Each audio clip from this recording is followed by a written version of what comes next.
জীবন যখন শুকায় যায় করুণা ধারায় এসো, সকল মাধুরী লুকায় যায় গীত সুধারসে এসো। কর্ম যখন প্রবল আকার গরজি উঠিয়া ঢাকে চারিধার, কর্ম যখন প্রবল আকার গরজি উঠিয়া ঢাকে চারিধার, হৃদয় প্রান্তে হে জীবননাথ শান্ত চরণে এসো। জীবন যখন শুকায় যায় করুণা ধারায় এসো।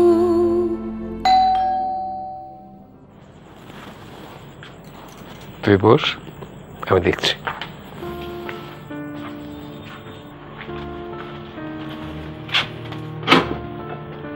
আরে এসো এসো এসো এসো এসো। মেজদা, প্রণাম করো। না না না না, প্রণাম করার দরকার নেই, ঠিক আছে। উনি নেমেছেন, নইলে আমি অফিসে গিয়ে মেল টেলগুলো একটু চেক করে নিই। না, তুমি কি বসবে? হ্যাঁ, ও ভেতরে বসুক। বসো।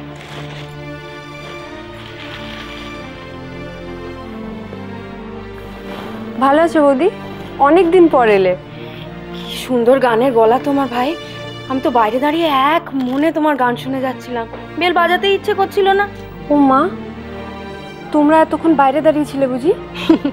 কি হয়েছে, ফাংশনে গিয়ে তো কত সময় দূরে দাঁড়িয়ে গান শুনি, বসার জায়গা কি সব সময় পাওয়া যায়? ও মা, সুমনা যে একা এসছো না সাক্ষ্য এসছে? হ্যাঁ, উনি একটু ওই অফিস ঘরে গেলেন। আপনি কেমন আছেন মেজো বৌদি? এই দেখুন, আপনার দেওয়া শাড়িটাই পরে এসেছি। খুব ভালো লাগছে। এটা কিন্তু খুব বুদ্ধির কাজ করেছো। মেজ বৌদি দেওয়া শাড়ি না পরে এলে দুটো মিষ্টি কিন্তু কম পেতে। তাহলে তো তোমার ভাত বন্ধ করতে হয়। আজ পর্যন্ত আমার ডিজাইনের কিছু পরেছো তুমি?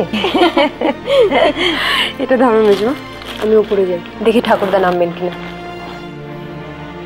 সুমনা এসো এসো এসো। তুমি চা খাবে? ছোট খাবে? ঠিক আছে।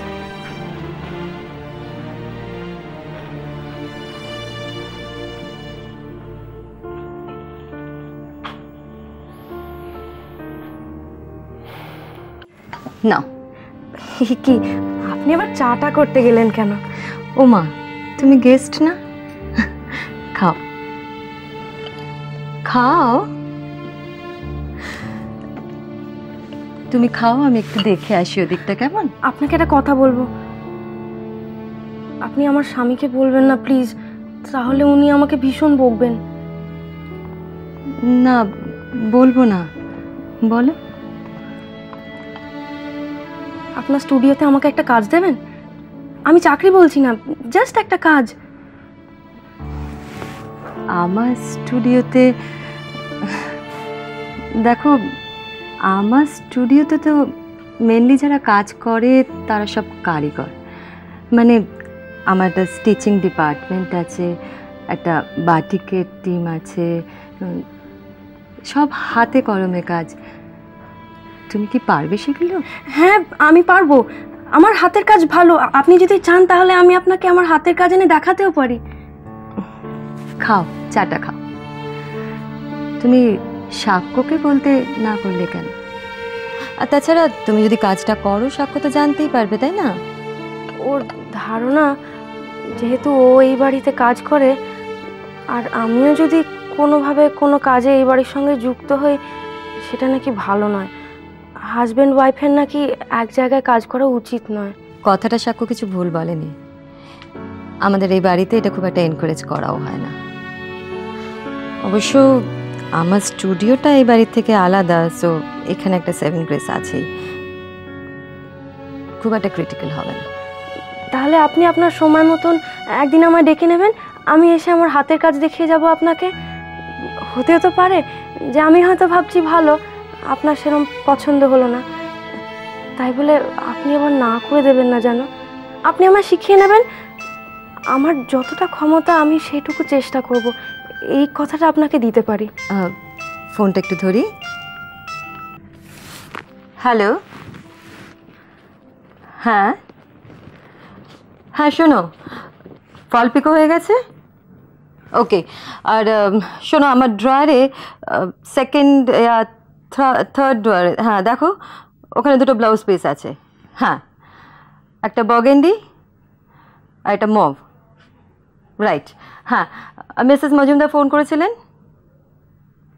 ওকে, উনি কি গাড়ি পাঠাচ্ছেন? নরেন্দ্র কোথায়? বেরিয়েছে? ওকে, কখন?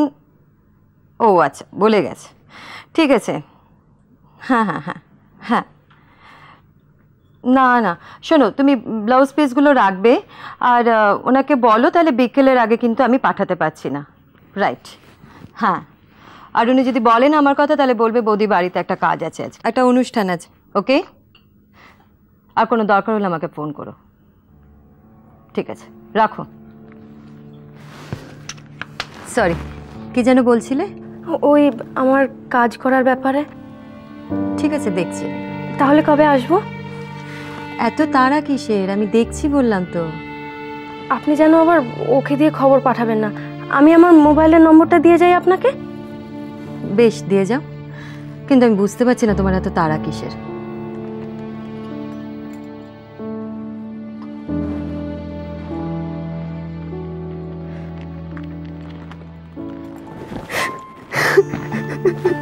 কি হলো?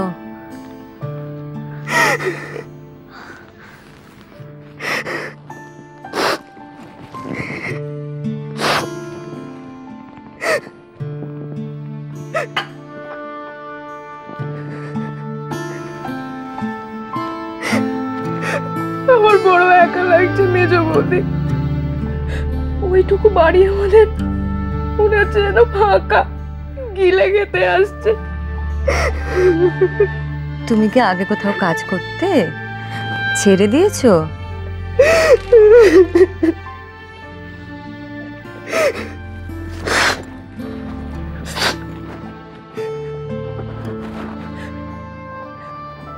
আট বছর হলো আমাদের বিয়ে হয়েছে।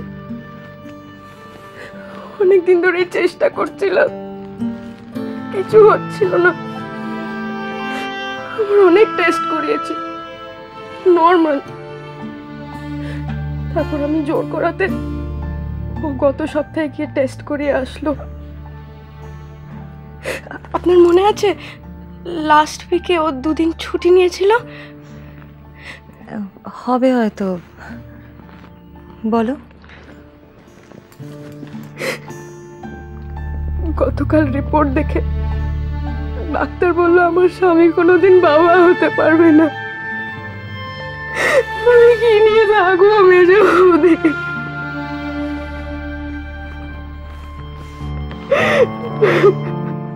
বিশ্রী আমার ইমেল আইডিতে পুপেকে একটা ইমেল করেছে। মানে? পুপের সঙ্গে কথা বলতে চায়। হঠাৎ গানিরো